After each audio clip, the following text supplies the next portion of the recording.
آپ سے گزارش کرتے ہیں کہ اس چینل کو آپ ضرور سبسکرائب کریں اور اپنے فرینڈز کے ساتھ ان ویڈیوز کو ضرور شیئر کریں تاکہ اہل بیت کا پیغام زیادہ سے زیادہ جوانوں تک.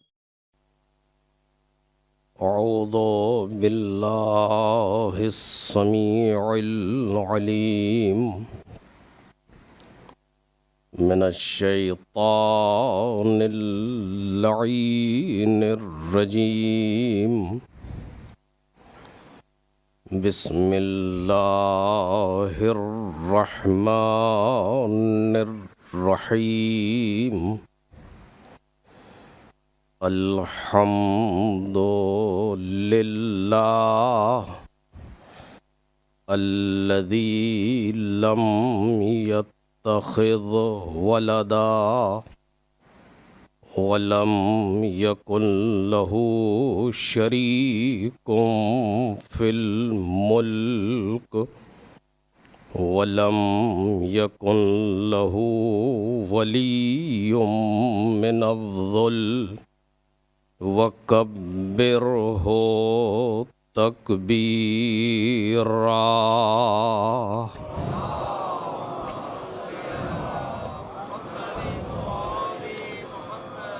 والصلاة والسلام والتحية والإكرام على أمينه وحبيبه وخيرته من خلقه وحافظ سره ومبلغ رسالات العبد المرتضى والنبي المجتبى والرسول المصطفى وآله الأطيبين الأطهرين الأكرمين المعصومين المظلومين الذين أذهب الله عنهم الرجس وطهرهم تطهيرا.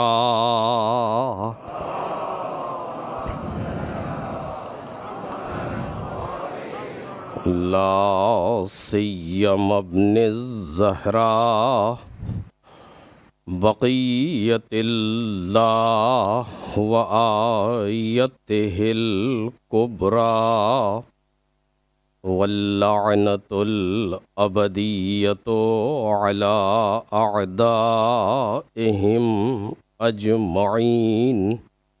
أما بعد فقد قال الله الكريم في الذكر الحكيم وعد الله الذين آمنوا منكم وعملوا الصالحات ليستخلفنهم في الأرض كما استخلف الذين من قبلهم وليمكنن لهم دينهم الذي ارتضى لهم وَلَيُبَدِّلَنَّهُمْ مِنْ بَعْدِ خَوْفِهِمْ أَمْنًا يَعْبُدُونَنِي لَا يُشْرِكُونَ بِي شَيْئًا وَمَنْ كَفَرَ بَعْدَ ذَلِكَ فَأُولَئِكَ هُمُ الْفَاسِقُونَ.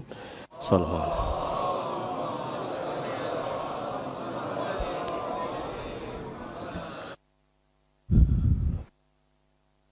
بزرگان محترم اور برادران گرامی قدر،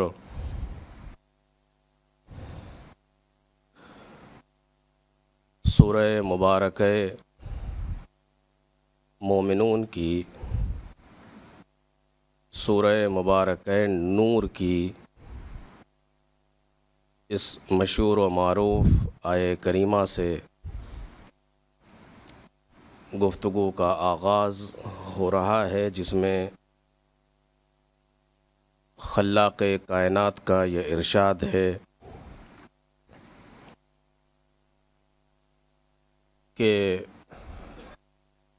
اللہ نے تم میں سے ایمان لانے والوں اور عمل صالح انجام دینے والوں سے یہ وعدہ کیا ہے کہ ان کو اپنا جانشین اور خلیفہ قرار دے گا، جیسا کہ پہلے والوں کو بھی قرار دیا تھا، اور ان کے لیے ان کے دین کو محکم اور استوار کر دے گا، وہ دین جس کو اس نے ان کے لیے پسند کیا ہے، اور ان کو خوف سے امن کی طرف بدل دے گا۔ اس طریقے سے وہ صرف اس کی عبادت کریں گے، یعنی صرف میری عبادت کریں گے، اور میری عبادت میں کسی کو شریک قرار نہیں دیں گے، اور جو اس کے بعد بھی کفر کرے گا وہ یقیناً فاسق ہے۔ یہ آیہ کریمہ کا ترجمہ، اور اسی کے ذیل میں جو موضوع زیر بحث ہے وہ ہے از غدیر تا ظہور، غدیر سے ظہور تک۔ لیکن ابھی ہم آیہ کریمہ کے الفاظ کی وضاحت کر رہے ہیں تاکہ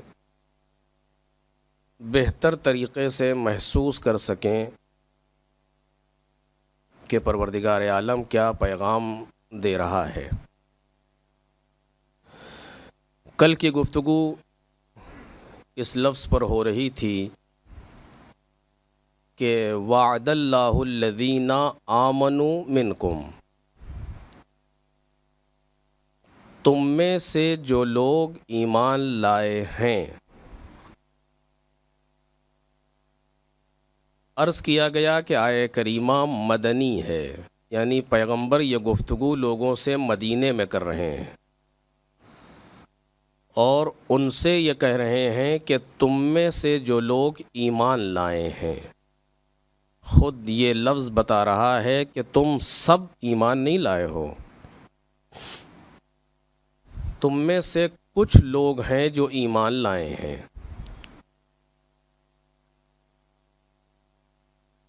ایک چیز پر توجہ رہنی چاہیے، یہ شروع کرنے سے پہلے گفتگو کو عرض کر رہا ہوں کہ جب ہم قرآن مجید کی کسی آیت کو دیکھیں اور ہماری نظر سے کوئی آیت گزرے تو ہم یہ کبھی تصور نہ کریں کہ یہ پیغام کسی اور کے لیے ہے۔ جیسا کہ میں نے ابھی آپ سے کہا کہ پیغمبر مدینے میں گفتگو کر رہے ہیں، مدینے والوں سے کہہ رہے ہیں، اس کا مطلب یہ نہیں ہے کہ اس کے مخاطب صرف مدینے والے تھے اس وقت اور بس، کہ یہ پیغمبر نے ان سے کہا تھا کہ تم میں سے جو لوگ ایمان لائے۔ نہیں، آیت آج ہم سے بھی یہی کہہ رہی ہے۔ اس پر ہمیں غور کرنا چاہیے کہ اس کہیں تصور یہ نہ پیدا ہو جائے کہ یہ تو صرف ان لوگوں کی گفتگو تھی جو اس وقت اس طرح کے تھے اور ہم تو اس سے الحمدللہ بالا تر ہیں۔ نہیں جی نہیں، آیت کا عمل جاری ہے، آیت منسوخ نہیں ہوئی ہے۔ آیت آج ہم سے بھی یہی کہہ رہی ہے کہ تم میں سے جو لوگ ایمان لائے، یعنی اس کے معنی یہ ہیں کہ جتنے بھی قرآن پڑھنے والے ہیں ضروری نہیں ہے کہ سب مومن ہوں، بلکہ سب مومن نہیں ہیں۔ آیت کا انداز یہ نہیں ہوتا، اگر اف اور بٹ میں گفتگو نہیں ہے کہ اگر تم میں سے کچھ لوگ ایمان لائے اور اگر ایسا ہوا یا جب کبھی ایسا ہو، نہیں۔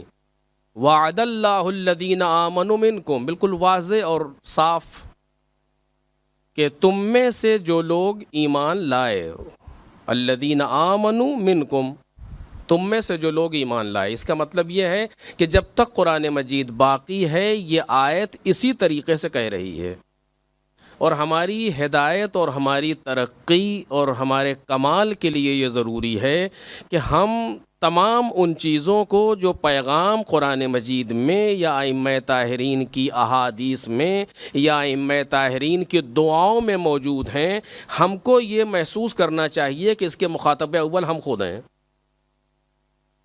اگر قرآن یہ کہہ رہا ہے کہ لا یغتب بعضکم بعضا، کہ تم میں سے کوئی ایک دوسرے کی غیبت نہ کرے، تو اس کا مطلب یہ نہیں کسی اور سے کہہ رہا ہے.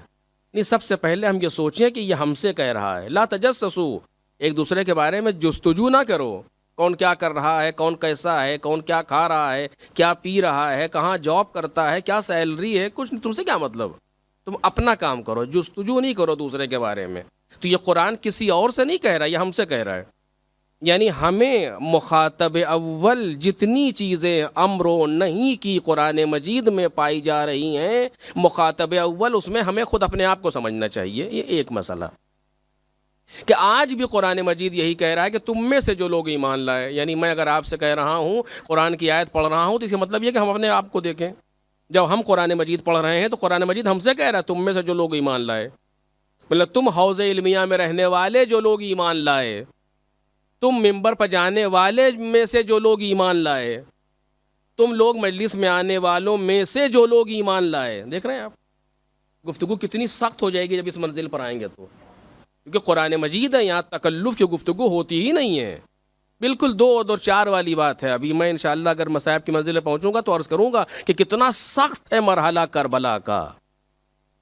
سب سے سخت مرحلہ اگر تاریخ میں آپ کو نظر آئے گا تو کربلا ہے. ابھی تک ظہور یہ کیفیت کیا ہوگی جب انشاءاللہ پہنچوں گا تو عرض کروں گا، لیکن ابھی تک جو سب سے سخت مرحلہ نظر آ رہا ہے وہ کربلا ہے. جس کو سب سے آسان ہم سمجھتے ہیں، سب سے سخت مرحلہ کربلا ہے. اور امام حسین سلام اللہ علیہ نے سب سے سخت امتحان لیا ہے اپنی قوم کا. انشاءاللہ بھی اگر آج پہنچ سکے تو عرض کریں گے آپ کے سامنے. اسی طریقے سے یہ آیہ کریمہ ہے. آج یہ ہم سے بھی کہہ رہی تم میں سے جو لوگ ایمان لائے. اب ہر انسان اپنی جگہ بیٹھ کر کے یہ سوچے کہ آیا ہم مومن ہیں یا نہیں ہیں. آخر الانسان علی نفسہ بصیرہ، انسان اپنے آپ کو بہتر پہچانتا ہے. ہم مجلس میں آ رہے ہیں، ہم نمازیں پڑھ رہے ہیں، ہم روزے رکھ رہے ہیں، ہم یہ کام کر رہے ہیں، لیکن آخر ہم مومن ہیں کہ نہیں ہیں. قرآن مجید ہم ہی سے تو کہہ رہا ہے کہ الذین آمنوا منکم، تم میں سے جو لوگ ایمان لائے. اب جہاں یہ سوال پیدا ہوا، اور یہ میں ذمہ داری سے آپ کے سامنے کہہ رہا ہوں، جس ذہن میں یہ سوال پیدا ہو گیا کہ ہم مومن ہیں کہ نہیں ہیں، انشاءاللہ اسے مومن بنا کے رہے گا. ایک صلوات پڑھیں محمد اور آل محمد.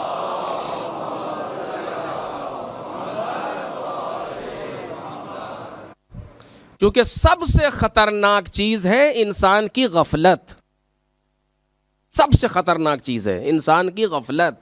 جب تک ہم غفلت میں رہیں گے، سوئے رہیں گے، نہ کسی اصلاح کی امید ہے، نہ کسی ہدایت کی امید ہے، نہ کسی کمال کی امید ہے. جب تک ہم سو رہے ہیں، پتہ ہی نہیں کہاں کیا ہے، ہوگا، دیکھا جائے گا، چلتا ہے. جہاں یہ کیفیت ہے وہاں سمجھ لیجئے اس کی ترقی کے راستے بند ہیں. اور جہاں اس نے کیوں، کیسے، کب، کہاں کرنا شروع کر دیا، ویسے ہی سمجھ لیجئے ذہن جوال ہو گیا ہے. اب یہ ترقی کی راہوں کو طے کرے گا. اب یہ انسان ترقی کی راہوں کو طے کرے گا جہاں ذہن میں سوال پیدا ہونے لگے. اگر کسی انسان نے، اور سب سے بڑے سوالات جو ذہن میں پیدا ہو کر کے انسان کو ترقی کی طرف لے جاتے ہیں، وہ دوسروں کے لیے نہیں ہیں، اپنے لیے ہیں. فلاں انسان ایسا ہے، چھوڑیے، آپ کیسے ہیں یہ دیکھیے. فلاں انسان اپنے باپ کی کا احترام نہیں کرتا، چھوڑیے، نہیں کرتا. آپ کی قبروں میں اس کو نہیں رکھا جائے گا، نہ اس کی قبروں میں آپ کو رکھا جائے گا. آپ دیکھیں کہ آپ باپ کا احترام کرتے ہیں کہ نہیں کرتے. فلاں انسان اپنی فیملی کے ساتھ اس طرح پیش آتا ہے، چھوڑیے، آپ کیسے پیش آتے ہیں یہ دیکھیے. ہے کہ نہیں ہے؟ ہر انسان جہاں، جب تک انسان، یہ حدیث کے جملے ہیں، میرے جملے نہیں ہیں، کہ وہ انسان کمال کی طرف چلا جاتا ہے کہ جو دوسرے کے عیبوں کو دیکھ ہی نہیں پاتا اپنے عیبوں کی وجہ سے. جو دوسرے کے عیبوں کو نہیں دیکھ پاتا اپنے عیب کی وجہ سے، جہاں کسی دوسرے کے عیب نظر آتے ہیں اس کی طرف متوجہ نہیں ہوتا، بلکہ ادھر متوجہ ہو کر کے شرمندہ ہوتا ہے کہ میں کیسے اسے برا کہوں، میں خود ہی اس طرح کہوں۔ فلاں صاحب بڑا جھوٹ بولتے ہیں، جیسے مجھ سے کہا ہم سب چپ چاپ سر جھکا لیا، کیا ہوا گا؟ کچھ نہیں، لیکن خود خدا کے سامنے شرمندہ پروردگار، میں اسے کیسے جھوٹا کہوں، میں خود ہی جھوٹ بولتا ہوں۔ فلاں انسان نماز نہیں پڑھتا، میں اسے کیسے برا کہوں، میں خود ہی اس طرح کہوں۔ دیکھ رہے ہیں آپ؟ تو جہاں اس میں کوئی مایوسی والی بات نہیں ہے، اگر انسان کے اندر یہ صفت اور انسان کے اندر یہ چیز پیدا ہو رہی ہے تو اسے شکر کرنا چاہیے کہ خدا کچھ دینے والا ہے۔ ایک صلوات پڑھیں محمد اور آل محمد۔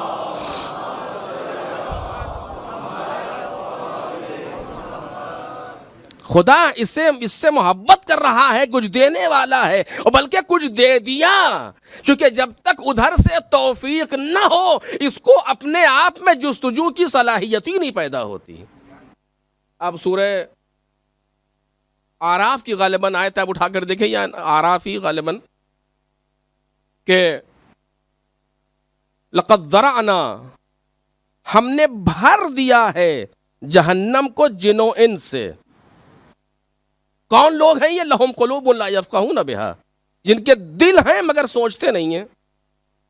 اعین لا یبصرون بہا، آنکھیں ہیں مگر دیکھتے نہیں۔ آذان لا یسمعون بہا، کان ہیں مگر سنتے نہیں۔ تو کیا یہ اندھے بہرے گونگوں کے لیے کہہ رہا ہے قرآن مجید؟ جہنم میں اندھے بہرے گونگے جائیں گے صرف؟ نہیں، یہ آنکھ رکھتے ہیں، آنکھیں ہیں مگر دیکھتے نہیں ہیں۔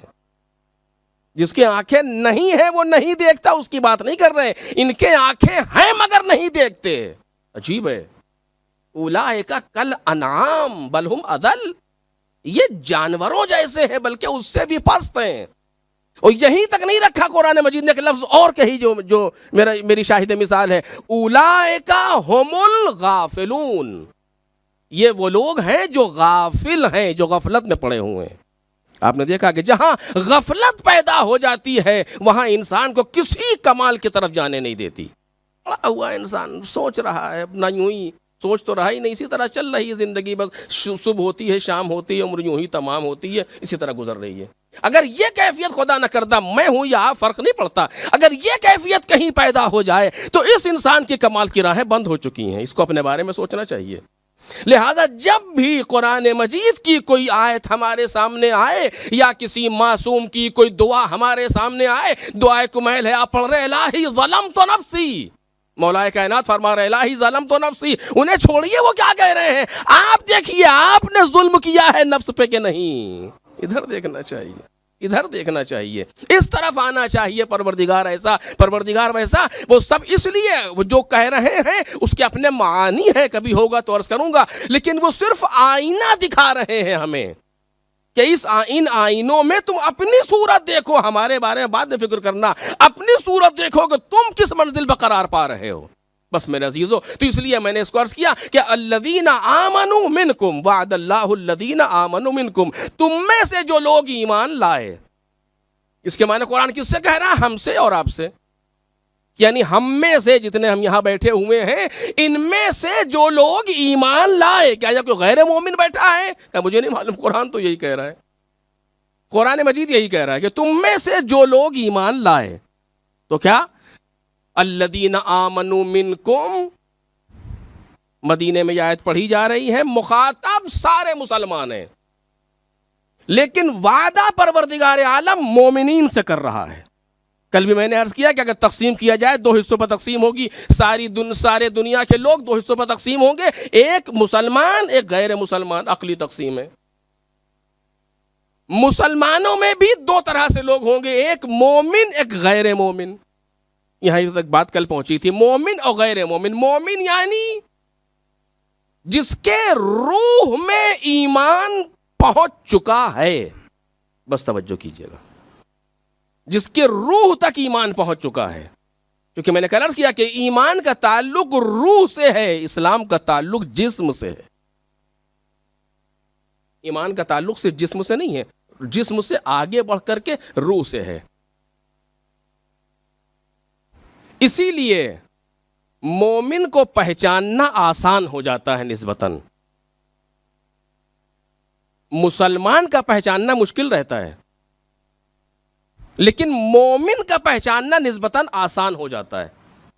کیوں؟ اس لیے کہ جب اس کا تعلق روح سے ہے تو صاحب اثر ہے۔ توجہ کیجئے کہ جواب عرض کر رہا ہوں، صاحب اثر ہے، چونکہ جسم صاحب اثر نہیں ہوتا، روح صاحب اثر ہوتی ہے۔ اسی لیے روح سے جدا ہونے کے بعد جسم بے اثر ہے۔ آپ اس میں سوئی چوب ہوئے کچھ نہیں، وہ کچھ نہ اس سے کر سکتے ہیں نہ کروا سکتے ہیں، جو بھی کیجئے وہ اسی طرح سے جب تک ہے بے اثر ہے۔ لیکن جب تک اس کا اور روح کا رشتہ باقی رہتا ہے تو یہ با اثر رہتا ہے، کچھ بھی کریں گے فوراً ریئیکٹ کرے گا۔ اس کے معنی کہ مؤثر ہے، با اثر ہے۔ کیوں؟ تو کہ روح موجود ہے۔ تو روح جو ہوتی ہے وہ اثر رکھتی ہے، جسم صرف ایک روح کے لیے آلہ کار کی حیثیت رکھتا ہے، بس روح نے کہا یہ کرو کر دے گا، یہ نہ کرو نہیں کرے گا، ایک آلہ کار ہے۔ اس طرح سے بہت سے اوزار ہوتے ہیں، آپ ان سے کام لیتے ہیں، اسی طریقے سے ایک جسم ہے جو پروردگار عالم نے دیا ہے، اصل وہ ہے۔ کبھی انشاءاللہ اگر موقع ہوا تو اس پر اور گفتگو کروں گا، تاکہ یہ جو بہت دلچسپ موضوع ہے اور ضروری ہے ہمارے سب کے لیے، لیکن بہرحال جتنا آج ممکن ہے کہ وہ اصل وہ ہے جو موجود ہے، باقی یہ جسم ایک آلہ کار کی حیثیت رکھتا ہے کہ جو ہمارے اور آپ کے ساتھ موجود ہے، اصل وہ ہے، وہ مؤثر ہے، یہ مؤثر نہیں ہے، یہ اثر پذیر ہے، اثر کو لیتا ہے اس سے، وہ اصل میں مؤثر ہے جو روح ہے۔ اب روح کیا ہے؟ کل میں نے تھوڑا سرچ کیا آپ کے سامنے، کیا چیز ہے وہ؟ کچھ نہیں ہے وہ، اگر اسے سمجھا جائے اس طریقے سے تو کوئی دنیاوی مٹیریل ہے ہی نہیں جو ہمارے سمجھ میں آئے، بلکہ وہ صرف ایک ارادہ پروردگار ہے۔ توجہ کیجئے گا، چونکہ روح کو قرآن مجید نے ایک جگہ پر کہا کہ یہ من امر ربی، یہ ہمارے رب کے امر میں سے ہے ایک، دوسری جگہ کہا کہ انما امرہ اذا اراد شیئا ان یقول له کن فیکون، اس کا ارادہ یہ ہے، اس کا امر کی شان یہ ہے کہ جب کسی چیز کے ہونے کا ارادہ کرتا ہے وہ چیز ہو جاتی ہے۔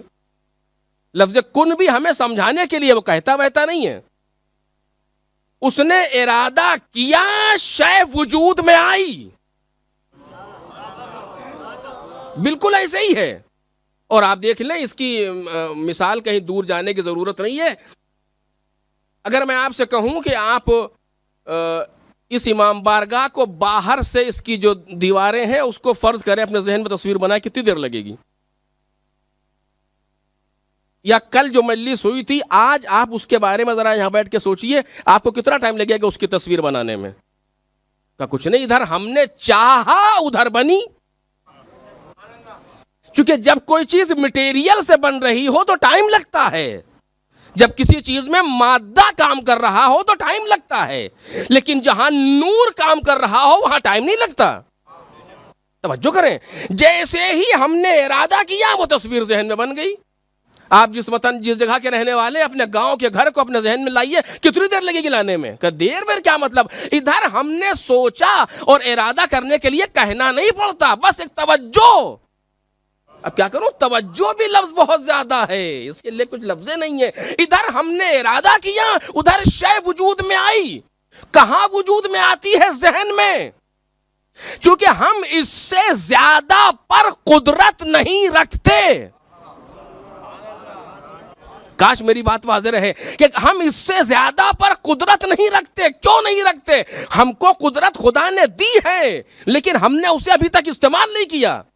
ہم صرف ذہن میں شے کو لا سکتے ہیں، اس کو فلسفے میں وجود ذہنی کہتے ہیں۔ ہر انسان اس پر قادر ہے اگر عقل رکھتا ہے کہ فوری ذہن میں لائے گا۔ جس طریقے سے آپ اپنے ارادے سے اپنے ذہن میں شے کو خلق کر لیتے ہیں، اسی طریقے سے وہ مرید علی الاطلاق، وہ پروردگار ادھر ارادہ کرتا ہے، ادھر شے وجود میں آتی ہے۔ ایک صلوات پڑھیں محمد اور آل محمد۔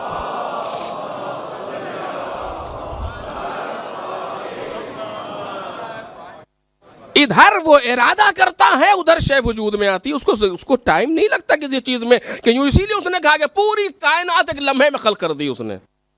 چونکہ ارادے پر خلق ہو رہی ہے، پوری کائنات کو اس نے ایک لمحے میں خلق کر دیا، اور ایسا بالکل صحیح ہے اور ہو جاتا ہے۔ اور ائمہ طاہرین جو پروردگار کے ارادے کے نمائندے تھے، نہیں بلکہ خود ارادہ تھے خدا کا۔ کل بھی میں نے اشارہ کیا آپ کے سامنے، خود ارادہ تھے خدا کا۔ یعنی اگر خدا کے ارادے کو جسم دے دیا جائے تو ہر زمانے میں امام کی تصویر بنے گی۔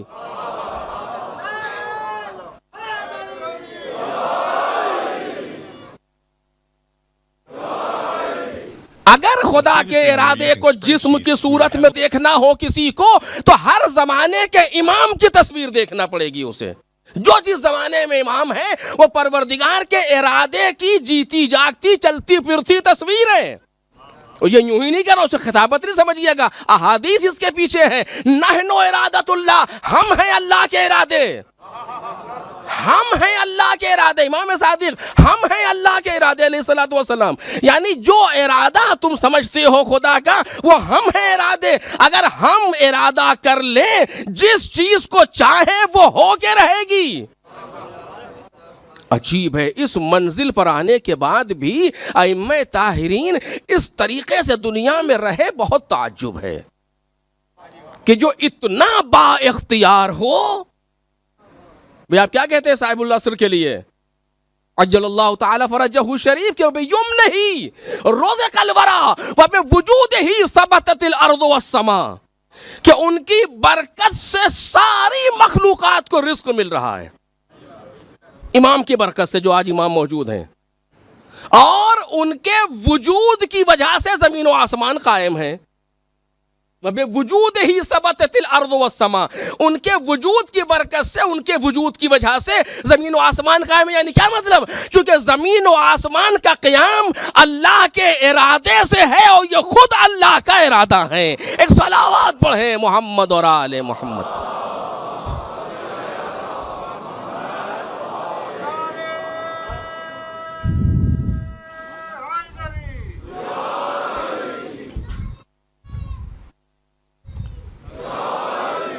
یہ خود اللہ کا ارادہ ہے، لہذا پروردگار عالم کا امر، انما امرہ اذا اراد شیئا ان یقول له کن فیکون، اس نے ادھر ارادہ کیا ادھر شے وجود میں آئی، یہ اس کی کیفیت ہے۔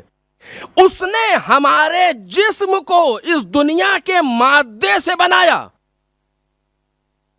اور اس دنیا کے مادے سے بنانے میں وقت لگا۔ توجہ کیجئے، کل میں آیت پڑھ چکا ہوں تو تکرار نہیں کروں گا۔ دنیا کے مادے سے جسم کو بنایا، وقت لگا۔ کتنا وقت لگا؟ کافی وقت لگا۔ مٹی سے نطفہ بنانے میں وقت لگا، نطفے سے علقے تک لانے میں وقت لگا، علقے سے مضغے، مضغے سے ہڈی، ہڈی پر گوشت چڑھانے میں وقت لگا۔ لیکن اس کے بعد اس نے کہا انشأناہ خلقا آخر، پھر ہم نے اسے دوسری مخلوق کے طور پر ایجاد کیا۔ یہ وقت کی بات نہیں ہے، توجہ کریں، یہ فاصلہ اس لیے ہے تاکہ تم سمجھو کہ اب تک جو بنے ہو وہ اور ہو، اب جو ہو رہے ہو وہ اور ہو۔ اپنے آپ کو پہچاننا، اب تک جو بنے تھے وہ بیکار تھے، اب جو ہو رہے ہو وہ کارآمد ہو۔ ابھی تک جو بنا تھا وہ ایک مٹی کا پتلا تھا، کچھ نہیں، لیکن اب جو بنا وہ مسجود ملائکہ ہے۔ متوجہ ہوئے آپ؟ میں مٹی سے بشر بنانے والا ہوں، کیونکہ اس زمانے میں علقہ اور نطفہ اور یہ ان کے مراحل نہیں تھے، چونکہ پہلا انسان بن رہا تھا تو وہاں علقہ اور نطفہ اس کی گنجائش ہی نہیں تھی۔ ڈائریکٹ مٹی سے ایک انسان بنا دیا گیا، بن گیا، کچھ نہیں۔ یہ بننے والا نبی ہوگا کا درست، ابھی کچھ نہیں، کاش بات۔ یہ بننے والا بھی خدا نے بنایا ہے کا درست، مگر ابھی کچھ نہیں، ابھی کچھ نہیں۔ فَإِذَا سَوَّيْتُهُ، جب میں اسے بنا لوں، میں بنا لوں.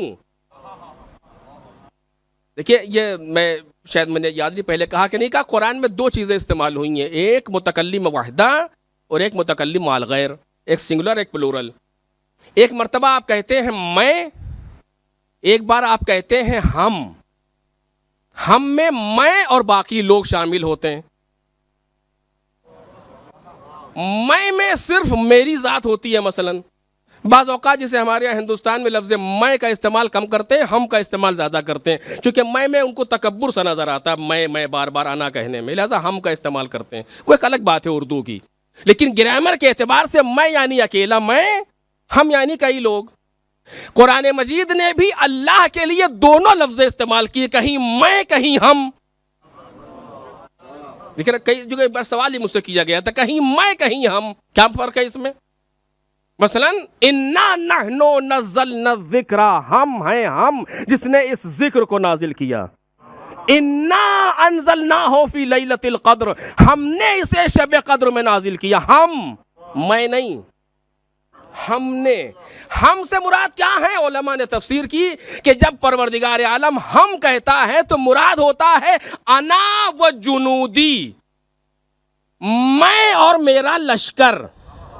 توجہ کیجئے، اس کو بھی اپنے ساتھ رکھ کے بیان کر رہا ہے. میں اور میرا لشکر. قرآن جب نازل ہو رہا ہے جناب جبرائیل لے کر کے آ رہے ہیں، یعنی غیر خدا کوئی ہیں.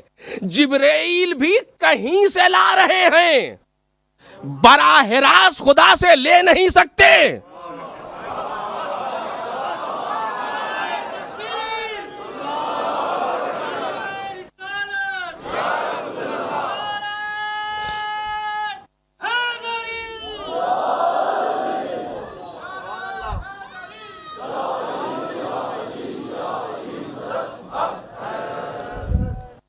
جناب جبرائیل علیہ السلام بھی کہیں سے لا رہے ہیں، چونکہ براہ راست لے نہیں سکتے. آپ نے دیکھا نہیں، چلو گا بس، اس سے آگے نہیں. کیوں؟ کہیں پر ایک ایسی چیز آئی کہ آپ بھی رکیں گے کہ اگر ایک بندے انگشت بڑھ جاؤں تو جل کے راکھ ہو جاؤں. ادھر کوئی آگ جل نہیں دی گا.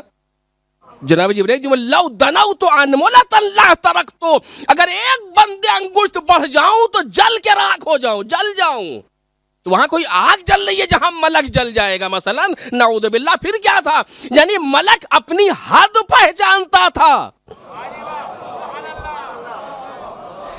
حد سے آگے نہیں بڑھ سکتا، حد میں رہے گا. ملک رک گیا، جانے والا گیا. اور پھر وہاں کا جملہ ہے فَأَوْحَىٰ إِلَىٰ عَبْدِهِ مَا أَوْحَىٰ، اپنے بندے پر وحی کی گئی. تو یہ وحی کہاں سے ہوئی؟ ہے کہ نہیں ہے؟ اب یہ دوسرے مسائل ہیں لیکن وہاں تک نہیں جانا چاہتا. آپ خود دیکھیں کہ جناب جبرائیل تو رہ گئے، آگے نہیں جا سکے، اکیلے گئے پیغمبر. پھر قرآن کہتا ہے کہ جب وہاں پہنچ گئے فَكَانَا قَابَ قَوْسَيْنِ أَوْ أَدْنَىٰ، اتنا قریب ہوئے کہ دو کمانوں کا یا اس سے کم فاصلہ. وہاں پروردگار نے اپنے بندے پر وحی کی. تو یہ وحی کیسے ہوئی؟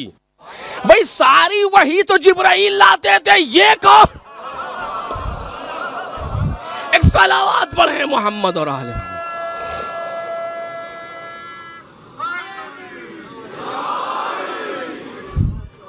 ساری وحی تو جناب جبرائیل آ رہے ہیں، یہ وحی کہاں سے آ رہے ہیں؟ یہ بہرحال کہ اپنی بحث ہے، اس میں نہیں پڑھوں گا. تو بالآخر ملک ایک جگہ پر جا کر کے رکا، ملک لے کر کے آئے گا. وحی کہاں سے لائے گا؟ الگ مسئلہ. لا کے دے گا، نبی پہنچائیں گے تب قرآن پہنچے گا. تو اس کے لیے پروردگار عالم نے کہا ہم نے نازل کیا، ہم نے نازل کیا. یعنی میں اور میرا لشکر دونوں کو ملا کے ساتھ میں ہم کہہ رہا ہے. لیکن بعض ایسے موقع ہیں کہ جہاں پر ہم نہیں، میں کہتا ہے. انی انا اللہ، میں ہوں، میں جو تمہارا اللہ ہوں. میں لفظ میں استعمال کر رہا ہے، یعنی لشکر کو شامل نہیں کر رہا. اور اب توجہ کیجیے جہاں سے بات شروع ہوئی تھی، فَإِذَا سَوَّيْتُهُ، جب میں اسے بنا لوں. جب کہ ملائکہ نے بنایا، لیکن ملائکہ کی طرف نسبت نہیں دی خدا نے. یہ نسبت صحیح ہے، غلط نہیں ہے. آپ سمجھے کہ ملک بنا رہے تھے کیوں کہہ رہا میں بنا لوں؟ نہیں، آپ ان چیزوں کی نسبت اپنی طرف دے سکتے ہیں. یہ بہت پہلے میں نے یہ مثال دی تھی، پھر دے رہا ہوں آپ کے سامنے. ہم نے کوئی خط لکھ کر کے آپ کو بھیجا، کس نے لکھا؟ کہ میں نے لکھا ہے. جھوٹ بول رہے ہیں. کیوں میں نے لکھا ہے؟ کہ نہیں، آپ کے قلم نے لکھا ہے، آپ کے ہاتھ نے لکھا ہے. پھر آپ کہیں میں آپ کے جسم نے لکھا ہے. کہ نہیں، یہ ساری چیزیں ایک طرف، لیکن چونکہ میرے ارادے سے لکھا گیا لہذا میں اپنی طرف نسبت دے سکتا ہوں. یا آپ کے مثلاً آفس کے سیکریٹری نے یہ خط لکھا ہوا کہ درست ہے لیکن میرا خط ہے، نسبت اپنی طرف دوں گا. پروردگار عالم بنوا رہا ہے ملائکہ سے، لیکن نسبت اپنی طرف دے رہا. شاید کوئی راز ہو، نسبت اپنی طرف دے رہا جب میں بنا لوں. بتانا یہ تھا کہ جس کے بننے کی نسبت میری طرف تھی وہ بھی اس وقت تک کچھ نہ ہوا. نہیں، کچھ نہ ہوا توہین نہیں کر رہا ہوں، جو لفظ کہنا چاہتا ہوں محسوس کریں گے. وہ بھی کچھ نہ ہوا. فَإِذَا سَوَّيْتُهُ، کچھ نہیں، ابھی رکو. وَنَفَخْتُ فِيهِ مِن رُوحِي، جب اس میں روح ڈال دوں فَقَعُوا لَهُ سَاجِدِينَ، تو سجدے میں گر جانا. یعنی انسان پہلی منزل پر تجھے سمجھا رہا ہوں، اس نسخے کو فراموش نہ کرنا. تیرے اندر قابل احترام جو چیز ہے وہ تیرا جسم و جسمانیت نہیں ہے، بلکہ تیری روح اور روحانیت ہے جو قابل احترام ہے. ایک صلوات پڑھ دیں محمد اور آل محمد.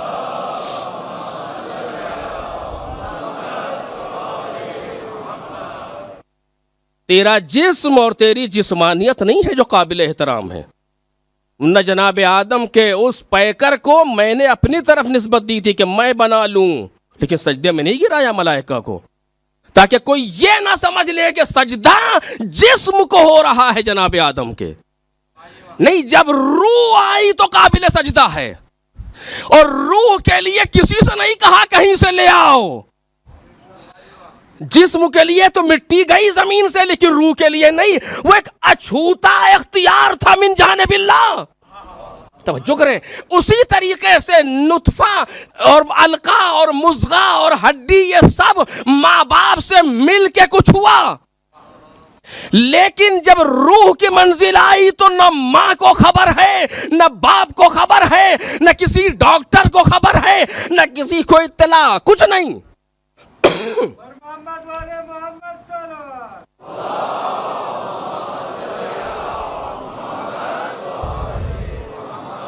کچھ نہیں، بلکہ اس نے کہا انشأناہ خلقا آخر، ہم نے اسے دوسری مخلوق کے طور پر ایجاد کیا. یہ کیا ہے؟ یہ وہی روح کا سلسلہ ہے.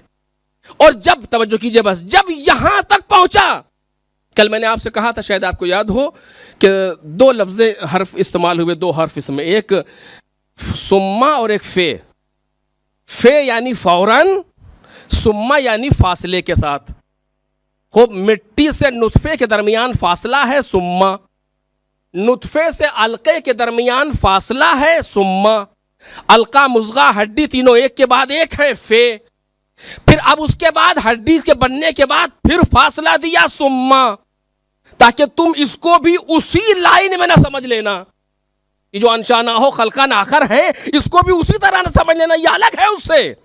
اور جب روح کو داخل کر دیا تو کیا کہا؟ اب سما نہیں آیا، پھر فوراً فے آیا. کاش میری بات پہنچ جائے. پھر فوراً فی آیا. جب کہا ثم انشأناہ خلقا آخر، پھر ہم نے اسے دوسری مخلوق بنایا، یعنی روح دی. اور جیسے ہی روح دی تو کہا فتبارک اللہ احسن الخالقین، بابرکت ہے وہ جو احسن خالق ہے، بہترین پیدا کرنے والا ہے. اگر پیدا کرنے پر فخر کر رہا ہے تو جسم کو نہیں، روح کے لیے کر رہا ہے. ایک صلوات پڑھ دے محمد اور آل محمد.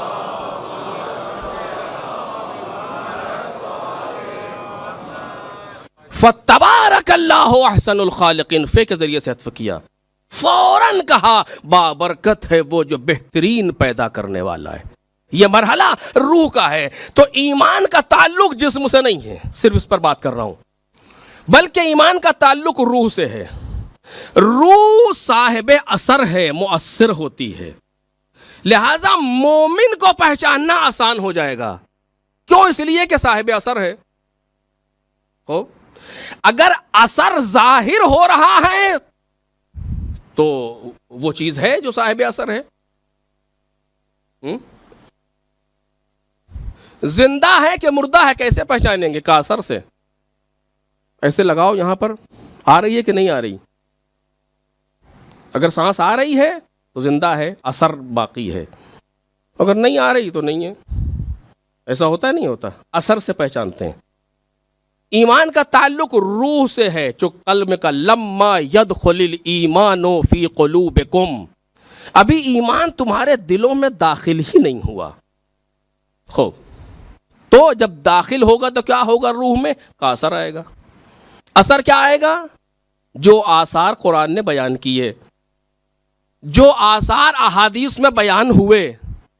میں ایک آیت آپ کے سامنے پڑھ رہا ہوں اور بس اسی پر یہ باب بند ہو جائے.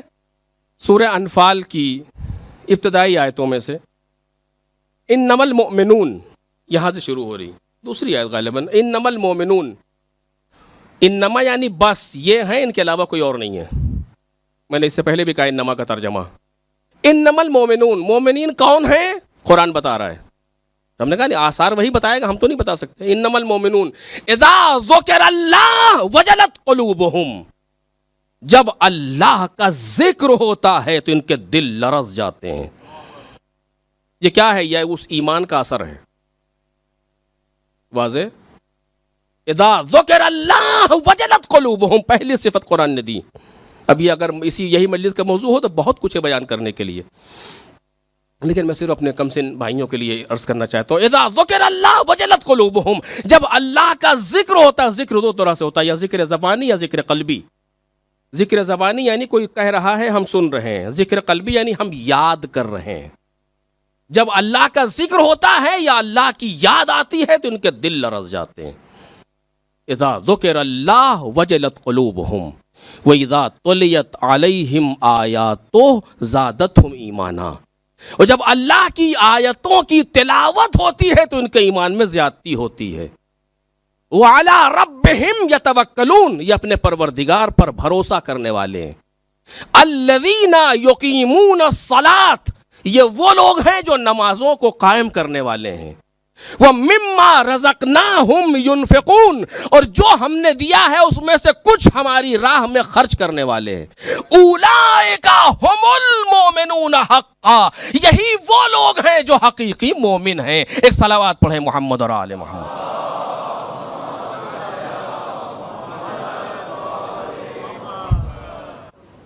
خوب، اب اسی جگہ بند کرنا چاہ رہا ہوں اس باب کو کہ قرآن مجید نے 5 اثر اس آیت میں بتائے.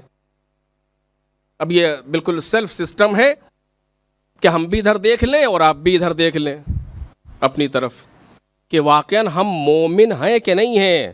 وعد اللہ الذین آمنوا منکم، تم میں سے جن لوگوں نے ایمان قبول کیا ہے، جو ایمان لائے ہیں، ان سے اللہ نے وعدہ کیا. ایمان لانے والے کون ہیں؟ آثار بتائے جا رہے ہیں کہ جب خدا کا ذکر ہوتا ہے یا یاد آتی ہے تو دل لرز جاتے ہیں. ایک پہلا اثر. دوسرا اثر کہ یہ جب قرآن کی جب آیات الہی کی تلاوت ہوتی ہے تو ان کے ایمان میں زیادتی ہوتی. تیسرا اثر کہ کسی پر بھروسہ نہیں کرتے یہ سوائے پروردگار کے. وَعَلَىٰ رَبِّهِمْ يَتَوَكَّلُونَ، حسر ہے. وَعَلَىٰ رَبِّ، انما کے ساتھ بھی حسر ہے، ادھر بھی حسر ہے. وَعَلَىٰ رَبِّهِمْ يَتَوَكَّلُونَ، یہ اپنے پروردگار پر بھروسہ کرتے ہیں. 3 الَّذِينَ يُقِيمُونَ الصَّلَاةَ، 4 یہ نمازوں کو قائم کرنے والے. وَمِمَّا رَزَقْنَاهُمْ يُنْفِقُونَ، جو ہم نے دیا ہے اس میں سے خرچ کرنے والے. 5 اثر. اگر یہ آثار ظاہر ہو رہے ہیں ہم سے تو ایمان ہے، اور اگر نہیں ظاہر ہو رہے تو دنیا ہمیں کتنا ہی پکا مومن سمجھتی رہے، ہم ہیں نہیں مومن. قرآن کی نظر میں سخت ہے، خوب سخت ہے. کیا کیا جائے؟ دنیا ہمیں کچھ کہتی رہے، بڑے مومن آدمی کا ہوا کریں، لیکن اپنے آپ کو کبھی فراموش نہ کرنا. توجہ میرے عزیز. ادھر مؤذن نے کہا اللہ اکبر، ہم اپنے کام میں مصروف. اس کے معنی کیا ہے؟ اس کے معنی یہ ہے کہ ہم جو کام جو ہمیں زیادہ ضروری نظر آ رہا ہے وہ اسی لیے ہے کہ ایمان میں کہیں کمی واقع ہو رہی ہے.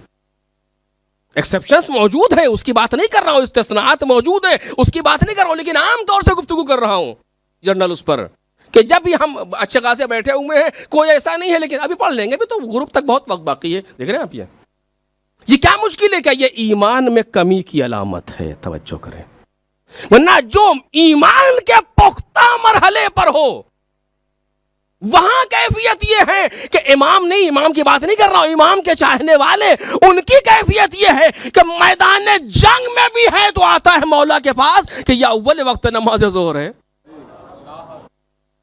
یہ کہاں ہے؟ یہ کربلا میں ہوا ہے. اب کتنا فرق تھا اس شخص میں اور اس شخص میں جس سے مولا علی نے کہا کہ مصلی بچھاؤ تو کہنے لگا یا علی یہ وقت جنگ ہے یا وقت نماز ہے.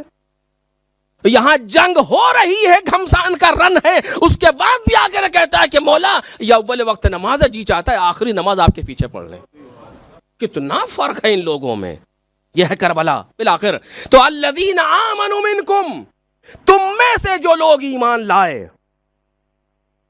ایمان کیسے لائے؟ میں نے آپ کے ہم جتنا ممکن تھا عرض کیا، اس سے زیادہ خود جا کر کے جو جوان ہیں جو تحقیق چاہتے ہیں جا کر کے دیکھیں، بہت موجود ہے بیان جاننے کے لیے.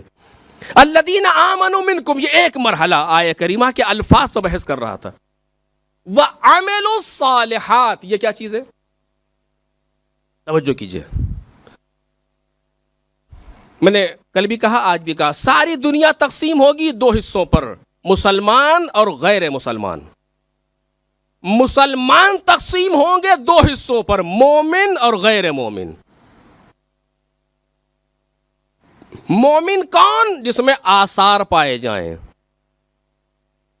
ایک حصہ مومن کا جو اور جلدی سے کہہ دوں وہ یہ کہ جہاں پر ظاہر اور باطن میں فرق نہ پیدا ہو. کیونکہ یہ کہاں سے نکلا؟ یہ منافق سے نکلا.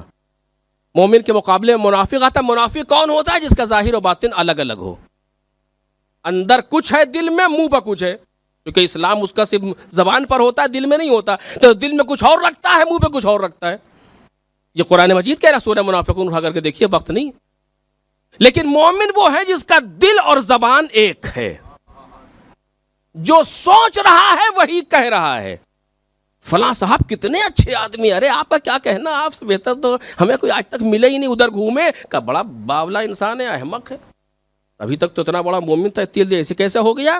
کچھ نہیں ہوا، وہ تو جو تھا وہ رہا. ہم نے اپنا نفاق ثابت کر دیا، ہم نے اپنے آپ کے منافق ہونے کو ثابت کر دیا. اس لیے کہ جب دل میں کچھ ہے زبان پہ کچھ ہے، کہا کچھ نہیں. یہ ایمان. اس کے بعد جب مومن کو تقسیم کریں گے دو حصوں پر تقسیم ہوں گے. اس آیت سے چل رہا ہوں آگے. دو حصوں پر تقسیم ہوئے. کون؟ ایک وہ لوگ جو عمل صالح رکھنے والے، اور ایک وہ لوگ جن کے پاس عمل صالح نہیں ہے. قرآن مجید کہہ رہا ہے، تقسیم دیکھیے آپ نے، سارے لوگ سے نکلے مسلمان، سارے مسلمان اس سے نکلے مومن، سارے مومن ان سے نکلے صالح. توجہ کریں، عمل صالح رکھنے والے.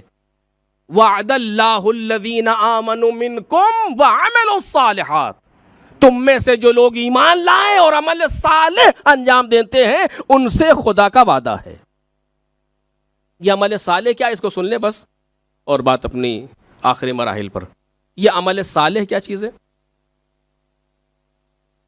یہ کہاں پایا جاتا ہے؟ یہ کیسے کرتے ہیں ہم، یا کیسے ممکن ہے؟ دیکھیے، عمل کی دو قسمیں ہوں گی. ایک ہوگا عمل حسن اور ایک ہوگا عمل صالح. اچھا کام اور صالح کام. صالح جس میں صلاحیت ہو. کس چیز کی صلاحیت ہو؟ قبول ہونے کی. ہے کہ نہیں ہے؟ ایک تو یہ کہ اچھا کام برا کام، اس کی بات نہیں کر رہا ہوں، برا تو برا ہی. اچھا، اچھا اور برا، اس میں دین نہیں چاہیے، اس میں مذہب نہیں چاہیے، یہ انسان خود بخود جانتا ہے.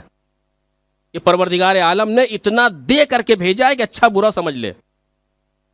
کسی چور سے آپ کہیے کہ چوری کیسی چیز ہے کہ بری چیز ہے، اچھی بات نہیں چوری کرنا.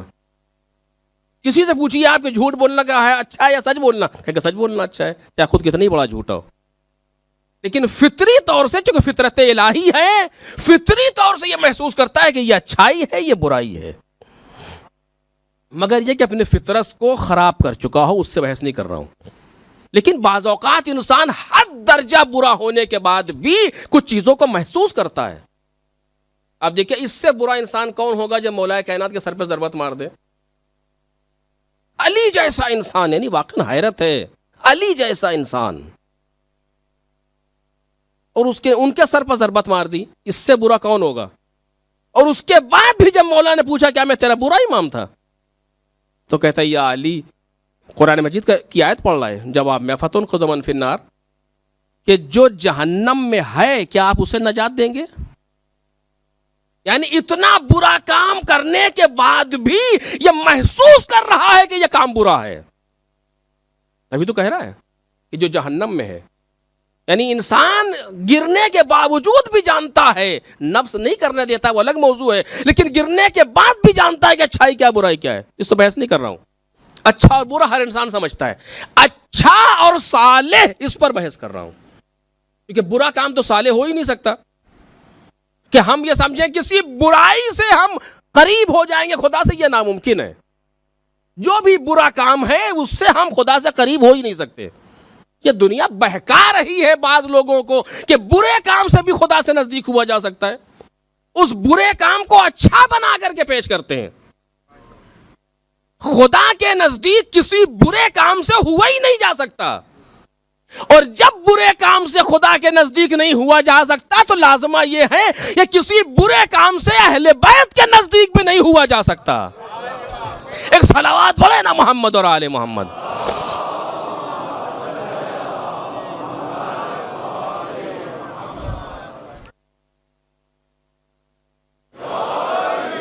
کسی برے کام سے اہل بیت کے نزدیک بھی نہیں ہوا جا سکتا اگر خدا کے نزدیک نہیں ہوا جا سکتا تو، چونکہ یہاں کوئی فرق نہیں ہے آپس میں اس اعتبار سے.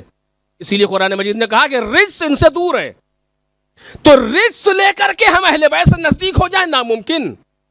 یہ ہمارا خواب ہے، حقیقت نہیں ہے کہ ہم رجس لے کر کے آل محمد سے نزدیک ہو جائیں. سوال ہی نہیں پیدا ہوتا.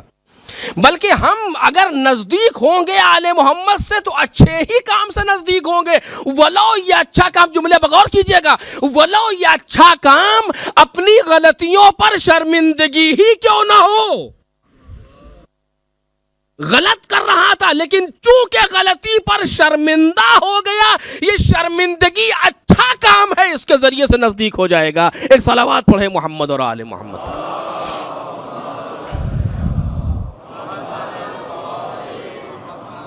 کبھی کبھی ہم سمجھتے ہیں کہ فلاں انسان تو اس طرح کا تھا، وہ آل محمد سے قریب کیسے ہوا؟ وہ قریب اس کام کی وجہ سے نہیں ہوا ہے، اس کام پر شرمندہ ہونے کی وجہ سے ہوا ہے.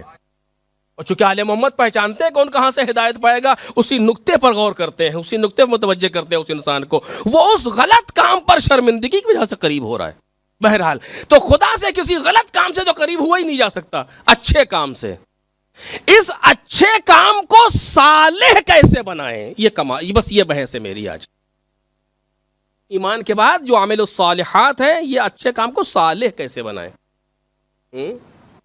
نماز ایک اچھا کام ہے، روزہ ایک اچھا کام ہے، حج و زکوٰۃ و خمس و جہاد یہ سب اچھے کام ہیں. عزاداری ایک اچھا کام ہے، اور اچھا نہیں بہت اچھا کام ہے. یہ حقیقت ہے، یعنی اس کو شوخی نہیں سمجھنا چاہیے کوئی. عزاداری ایک بہت اچھا کام ہے، اور آج آپ جتنی دین میں توانائی دیکھ رہے ہیں یہ صرف عزاداری کی وجہ سے. اور دلیل کیا ہے کہ جہاں عزاداری نہیں ہے وہ ناتوان ہیں، وہاں ناتوانی ہے. دشمن کے مقابلے میں خفت ہے، ذلت ہے، رسوائی ہے. اٹھا کے دیکھ لیجئے آپ. وقت اور موقع انسان عرض کرے، موقع بے موقع عرض کریں، مثالیں دیں آپ کے سامنے. جہاں پر یہ چیز نہیں ہے وہاں ذلت دیکھیے، لیکن جہاں یہ ہے وہاں عزت دیکھیے. جہاں بھی ہے عزت سے. مر جانا کوئی مسئلہ نہیں ہے، وہ تو مرنا تو ہے ہی. لیکن کہہ چکا کہنے والا کہ اس ذلت کی زندگی سے عزت کی موت بہتر ہے. یعنی بیان کر دیا سرکار نے کہ ہم اگر مریں گے بھی تو عزت سے مریں گے, تم زندہ بھی رہو گے تو ذلت سے زندہ رہو گے. ایک صلوات پڑھیں محمد اور آل محمد.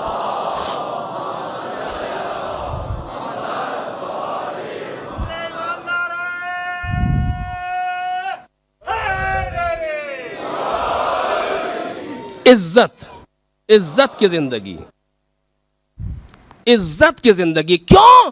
یہ عزاداری حفاظت کر رہی ہے ان عزتوں کی. بہت اچھا کام ہے, نوش, کوئی شبہ نہیں ہے اس میں, ذرہ برابر کوئی شبہ نہیں ہے. لیکن یہ عزاداری حسن تو ہے, صالح کب بنے گی؟ کمال, یہ اچھا کام ہے نا, یہ حسن ہے. اچھا یعنی حسن, حسن جس میں پایا جائے, حسن ہونا عربی کے اعتبار سے, عربی کے لفظ کے اعتبار سے.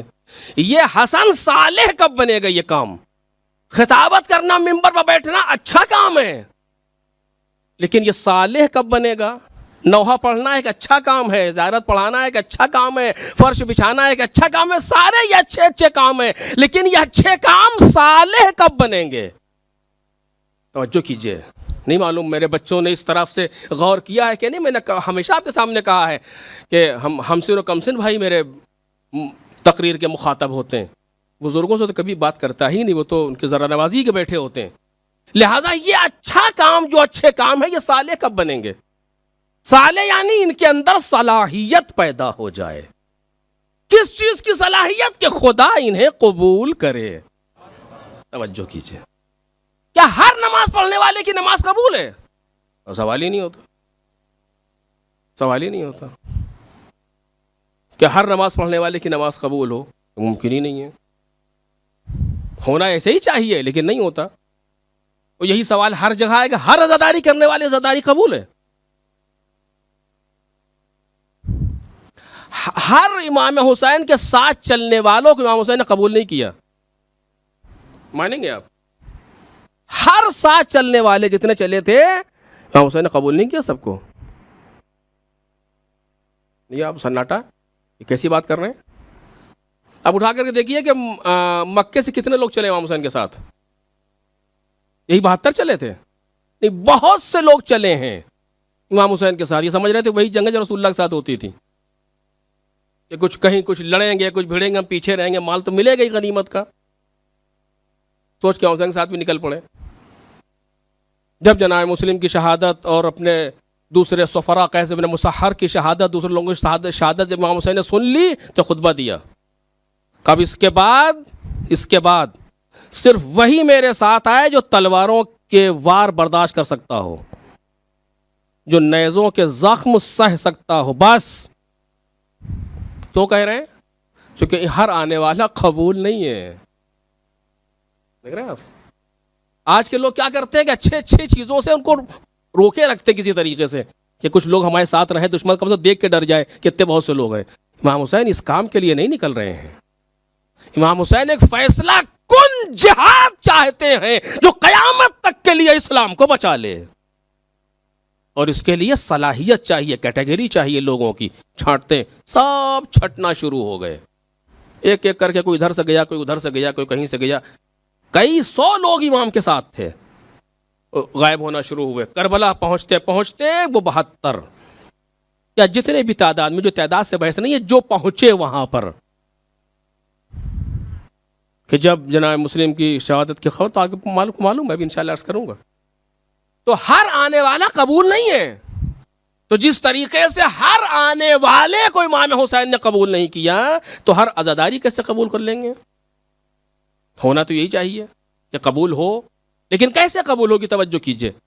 میں اپنے موضوع کے اعتبار سے عرض کر رہا ہوں. نماز, ہر نماز پڑھنے والا اللہ کرے قبول ہو, کوئی بخیل تو نہیں ہوں, لیکن ہے راز کیا ہے کہ جب تک یہ نماز فعل حسن سے نکل کے فعل صالح نہ ہوگی, قبول نہیں ہے. ابھی عرض کروں گا.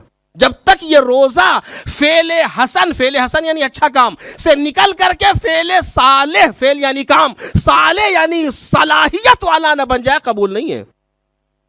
بالکل اسی طریقے سے عزاداری کے لیے بھی کہیے, جب تک یہ فعل حسن سے نکل کے فعل صالح نہ بن جائے, اس وقت تک مولا کے یہاں ضروری نہیں ہے قبول ہو. ثواب ملنا دوسرا مرحلہ ہے کہ وہ کچھ عطا کر دیں, آپ آنے جانے والے فقیر کو بھی کچھ نہ کچھ دے دیتے جس سے کوئی آپ کا رابطہ نہیں ہے, لیکن گھر میں اسے لے کر کے آتے ہیں جو اپنا دوست ہوتا ہے.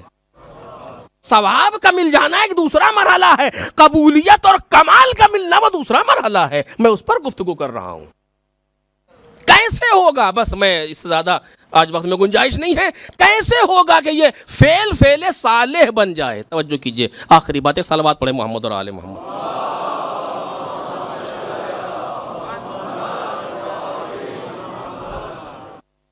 کچھ آج شاید عرض ہو, کچھ کم کچھ اس لیے کہ وقت زیادہ ہو گیا. عمل کی قبول ہونے میں یعنی عمل کے صالح بننے میں دو حسن چاہیے. اس پر غور کیجیے گا میرے عزیزو, یہ شاید کوئی بات ہو اپنے جوانوں کے لیے کہہ رہا. دو حسن چاہیے, دو اچھائیاں جمع ہوتی ہیں تو عمل صالح بنتا ہے. ایک اچھائی سے عمل حسن ہے. نماز خود بذات خود ایک نیک عمل ہے. عزاداری بذات خود ایک نیک عمل ہے. کوئی ڈاؤٹ, کوئی شبہ, سوال ہی نہیں پیدا ہوتا. اپنے آپ میں اچھا عمل ہے, بالکل. اور میں نے عرض کیا کہ بہت اچھا عمل ہے چونکہ حافظ دین و شریعت ہے, بہت اچھا عمل ہے. لیکن اس عزاداری کی نسبت جب ہم سے پیدا ہوتی ہے, جب اس نماز کی نسبت ہم سے پیدا ہوتی ہے, جب اس مجلس کے پڑھنے کی نسبت ہم سے پیدا ہوتی ہے, تو یہاں پر ذمہ داری بدلتی ہے. عزاداری خود ایک اچھا عمل الگ, نماز خود ایک اچھا عمل الگ, مجلس پڑھنا ایک اچھا عمل الگ, لیکن میرا مجلس پڑھنا یہ دوسری بات ہے. میرا عزاداری کرنا یہ دوسرا مرحلہ ہے. میرا نماز پڑھنا یہ دوسرا مرحلہ ہے. یہ کب صالح بنے گا؟ توجہ کیجئے, اب اس سے زیادہ میں کیا واضح کروں آپ کے سامنے. یہ کب صالح بنے گا؟ کیونکہ نماز خود بخود تو اچھا عمل ہے ہی, وہ من جانب اللہ ہے, اس میں قبول کی بات نہیں ہے. قبول کی بات جب ہوگی جب میری طرف نسبت آئے. عزاداری خود ایک اچھا عمل ہے, طے ہے, ملائکہ انجام دے رہے ہیں, ائمہ طاہرین نے انجام دی, اس میں کوئی شک نہیں ہے. لیکن جب یہ میری طرف منسوب ہوگی تب مسئلہ دوسرا ہوگا. یہ کب قبولیت کے درجے پر پہنچتی ہے, صالح بنتی ہے؟ جب اس میں دو حسن پیدا ہوں. ایک کو ہمارے حوزے کی زبان میں حسن فعلی یعنی کام کا اچھا ہونا, اور ایک حسن فاعلی کرنے والے کا اچھا ہونا. توجہ کریں, کرنے والے کا اچھا ہونا. نماز خود اچھی ہے, پڑھنے والا اچھا نہیں. مجلس خود اچھی چیز ہے, پڑھنے والا اچھا نہیں. عزاداری خود اچھی چیز ہے, کرنے والا اچھا نہیں. یہ کرنے والا کیسے اچھا ہوگا؟ خوبصورت ہو یعنی اسمارٹ ہو یعنی, یا کرنے والا کیا مطلب اچھا ہونے کا؟ نہیں, اچھا ہونا یعنی جیسا عمل اچھا ہے اسی طریقے سے اچھی نیت سے کیا جا رہا ہو. توجہ کریں, حسن فعلی یعنی کام کا اچھا ہونا, حسن فاعلی یعنی کرنے والے کا نیک ہونا. جب یہ دو چیزیں ملتی ہیں تو عمل صالح بنتا ہے. نماز کتنا اچھا عمل ہے لیکن کرنے والا بری نیت سے انجام دے رہا ہے. یہ کیا ہے؟ یہ قبول ہے پروردگار کے یہاں؟ وہ دکھانے کے لیے پڑھ رہا. کل میں نے کہا تھا نا, آپ فرض کر سکتے ہیں کوئی مشرک ہو مسجد کے اندر, وہ یہی فیل چیز ہے کہ نماز پڑھ رہا تھا. کیوں آئے تھے نماز میں؟ ہم اصل نماز پڑھا رہے ہیں فرض کیجئے, اور کسی نے کہا بیچ میں یا اللہ رکوع میں جب گئے, جبکہ یہاں تو رکنا مشکل ہے, کوئی ٹائم ہی نہیں ہوتا. لیکن حکم یہ ہے کہ کم از کم ایک ذکر کو 2 بار کہہ دو. اگر 3 بار کہتے تھے سبحان اللہ سبحان اللہ سبحان اللہ, اور کسی نے یا اللہ کہہ دیا بیچ میں چین پولنگ کی, تو تم ایک بار اور اس کو دوہرا دو, تکرار کر دو سبحان اللہ سبحان اللہ سبحان اللہ, بس. اس سے زیادہ نہیں روک سکتے, کیونکہ جو پہلے سے جھکے ہوئے ہیں بیچارے, ان کی غلطی کیا ہے؟ وہ تو دیر میں آیا, اس کی مشکل اپنی ہے. اٹھو بس. خوب, اب کسی نے کہا یا اللہ, ہم نے پہچان لیا یہ کون صاحب ہیں, اور اب ان کو سنانے کے لیے جو آئے تھے یہ دل میں آیا نا کہ ہاں یہ تو فلاں صاحب ہے, مولانا صاحب ہے. اب ان کو سنانے کے لیے سبحان اللہ سبحان اللہ سبحان اللہ کہا تاکہ وہ سنے کہ ہماری قرت کتنی اچھی ہے. کیا ہوا؟ کہ کچھ نہیں ہوا، صرف نماز باطل ہو گئی، نماز باطل ہو گئی، چونکہ وہ نیت جو تکبیرۃ الاحرام سے السلام علیکم تک خدا کے لیے ہونی چاہیے تھی، وہ بیچ میں ڈائیورٹ ہو گئی۔ ایک صلوات پڑھے نا محمد اور آل محمد۔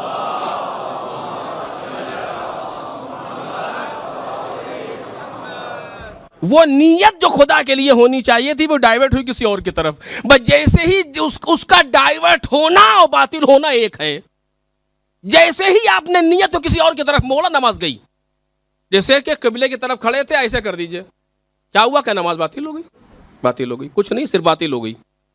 یہ تو ایک مرحلہ ہے فقہی۔ میدان اخلاق میں جائیے تو آواز آتی ہے کل ریاء شرک، ہر ریاکاری شرک ہے اور انجام دینے والا مشرک ہے۔ یہ نماز پڑھ رہا تھا، مشرک ہو گیا، شرک خفی، مشرک ہو گیا، یہ نماز باطل ہو گئی۔ خوب مجلس کر رہے ہیں، کیوں کر رہے ہیں؟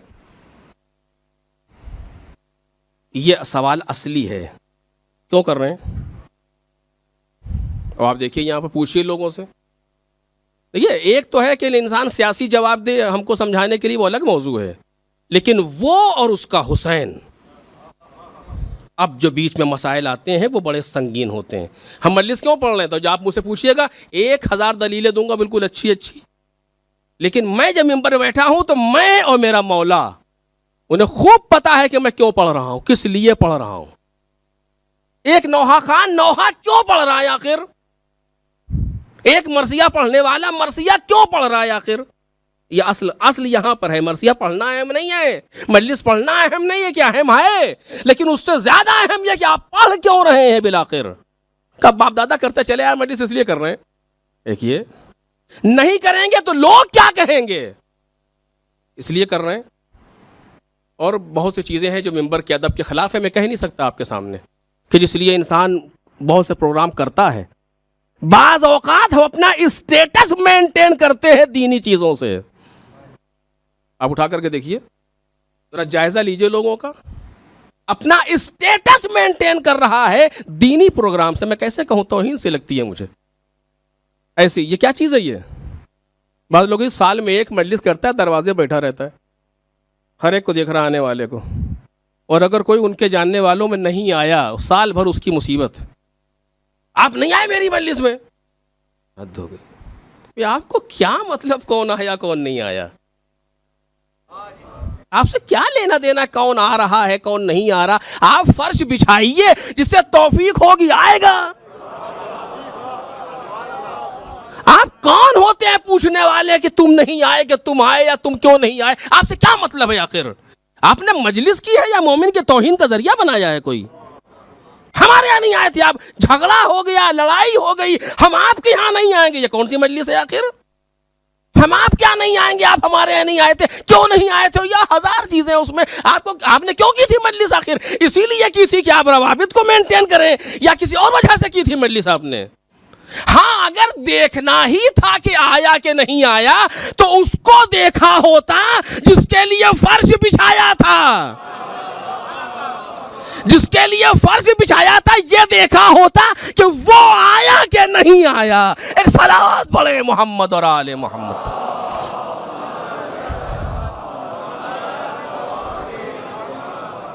اصل یہ ہے، اصل یہ، بس کچھ باتیں رہ گئی انشاءاللہ کل عرض کروں گا۔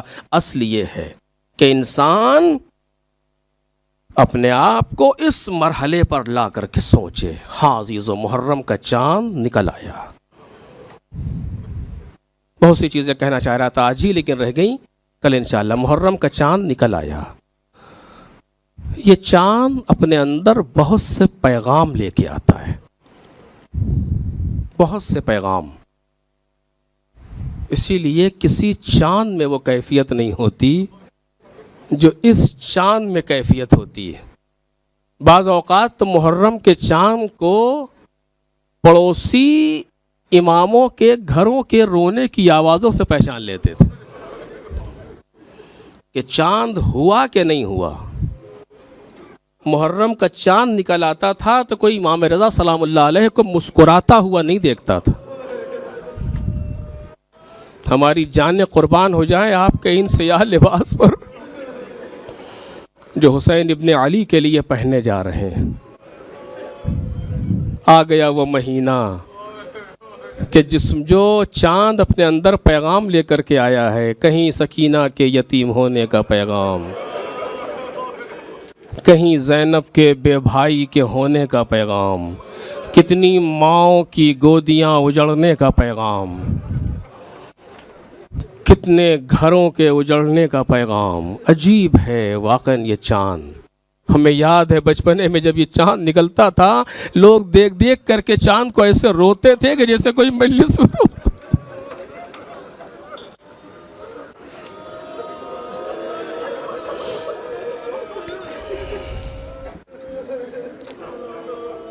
ہمارے گھروں کے پروگرام شیڈول کو چینج ہونا چاہیے، بدل جانا چاہیے، اس لیے کہ محرم کا چاند نکل آیا۔ کھانے کا انداز بدل جائے، رہنے کا انداز بدل جائے، ہنسی مذاق نہ ہو، کوئی اگر مذاق کرے بھی تو جواب نہ دیں، مسکرائیں نہیں، کوئی کچھ پوچھے کیا ہوا، کہا تمہیں نہیں پتا محرم کا چاند نکل۔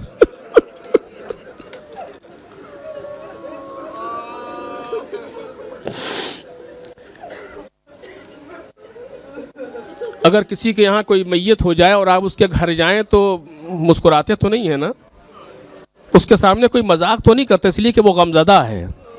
اگر کوئی ہنسی مذاق کی بات بھی ہوتی ہے تو اگنور کر دیتے ہیں اس لیے کہ وہ غمزدہ ہے۔ آپ کو معلوم ہے نا امام زمانہ غمزدہ ہے۔ محرم کا چاند نکل آیا، امام زمانہ کے غم کے دن شروع ہو گئے، لہٰذا ان کے سامنے ہمیں کم از کم ادب کا لحاظ رکھنا چاہیے۔ کھانے پینے کا انداز، رہنے سہنے کا انداز، اٹھنے بیٹھنے کا انداز ایک غمزدہ کے طریقے سے جتنا ہم کر سکتے ہیں ہونا چاہیے۔ بس عزیزو، حسین ابن علی مدینہ چھوڑ چکے۔ کس طریقے سے حسین ابن علی نے مدینہ چھوڑا ہے نہ پوچھئے۔ کیسے امام حسین نے نانا کی قبر کو الوداع کہا۔ دو اماموں نے بہت عجیب طریقے سے مدینہ کو رخصت کیا ہے، ایک امام حسین نے، ایک امام رضا سلام اللہ علیہما نے۔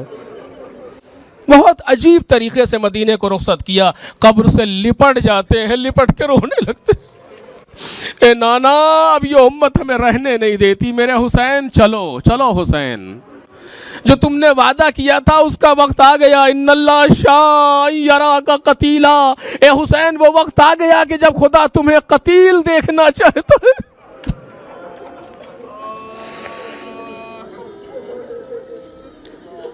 رات کی تاریکی میں ماں کی لحد پر آیا، ماں حسین جا رہا ہے۔ کیسے پڑھوں عزیزو، بڑے سخت مراحل ہیں۔ اماں حسین جا رہا ہے، عجب نہیں قبر سے آواز آئے، میرے لال گھبرا نہیں، تو آگے آگے چلے گا، یہ ماں پیچھے پیچھے۔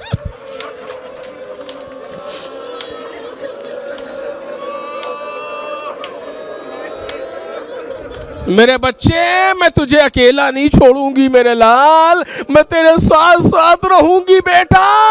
بھائی کے مزار پر آئے، بھیا خدا حافظ۔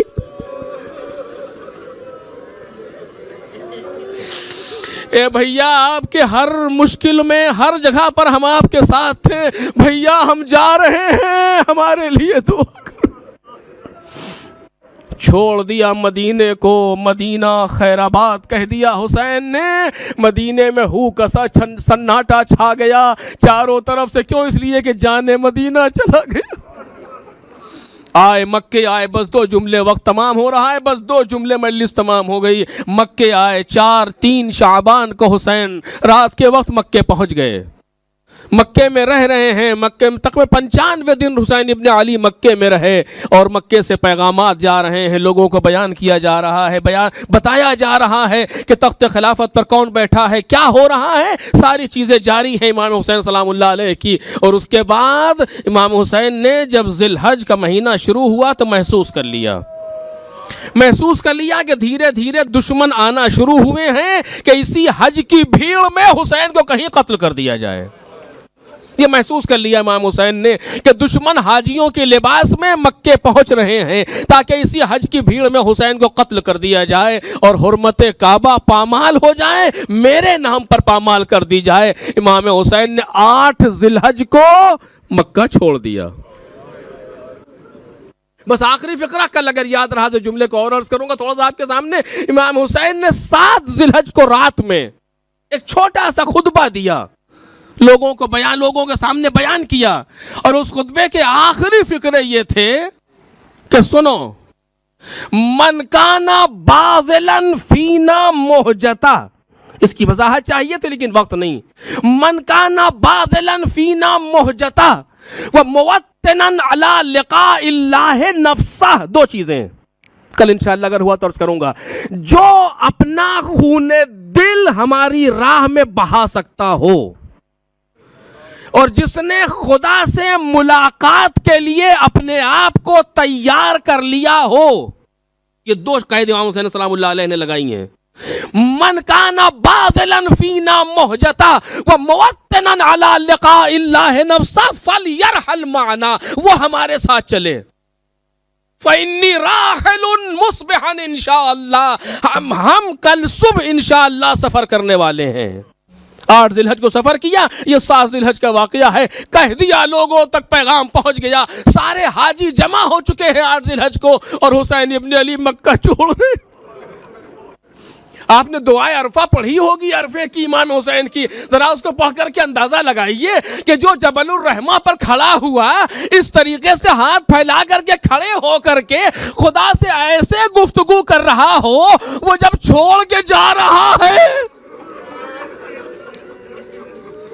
وہ دعا اس سال کی نہیں ہے, پہلے جب حج کیا ہے تو دعا پڑھی ہے امام نے, لیکن جو ایسے خدا سے گفتگو کرتا ہو وہ اس سال حج نہ کر سکے, اس کے لیے کتنا سخت ہوگا.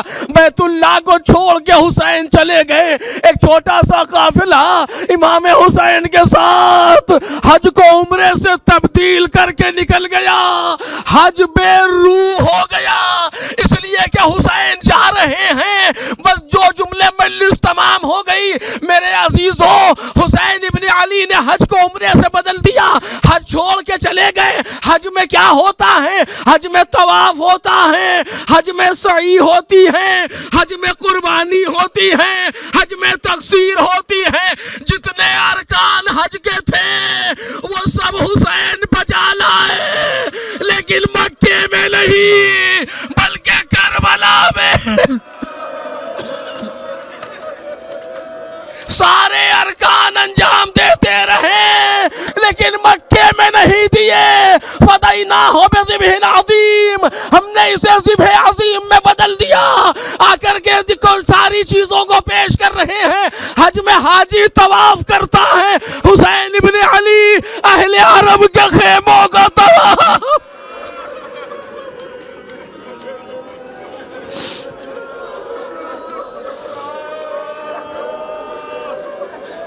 اہل حرم کے خیموں کا طواف کرتے رہے, کبھی ادھر جاتے ہیں کبھی ادھر جاتے ہیں. حج میں حاجی سعی کرتا ہے, صفا و مروہ کے درمیان حسین بھی سعی کر رہے ہیں, کبھی مقتل میں جا رہے ہیں کبھی خیمے میں آ رہے ہیں.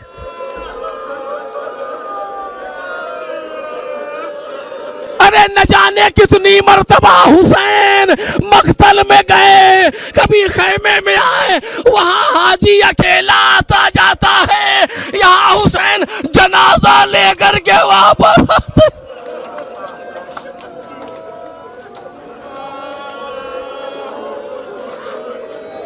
حج میں انسان قربانی پیش کرتا ہے, ارے قربانی کسی جانور کی ہوتی ہے, لیکن ہائے حسین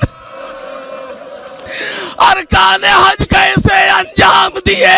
ہائے حسین جب قربانیاں پیش کی, کبھی دوست کی قربانی, کبھی عزیز کی قربانی, کبھی صحابی رسول کی قربانی, کبھی بھائیوں کی قربانی, کبھی بھتیجوں کی قربانی, کبھی بھانجوں کی قربانی, ارے کبھی گود کے پالے کی قربانی, نہیں کبھی 18 برس کی قربانی, کبھی 6 مہینے کی قربانی.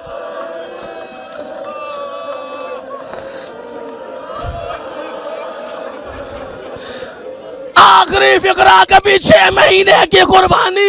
حج میں ایک ہے نا, حاجی جاتا ہے تو حل کرتا ہے, ارے سر مڈاتا ہے. یہ حج نہیں تھا, یہ بقائے حج تھا، پیشانی کو خاک پہ رکھ دیا. ہم سر مڈا گے نہیں، سر کھٹا کے اپنی قربانی مکمل کر رہے، سجدے میں سر رکھ دیا. اے میرے مالک، ساری ذمہ داری حسین نے ادا. سے گزارش کرتے ہیں کہ اس چینل کو آپ ضرور سبسکرائب کریں اور اپنے فرینڈز کے ساتھ ان ویڈیوز کو ضرور شیئر کریں تاکہ اہل بیت کا پیغام زیادہ سے زیادہ جوانوں تک.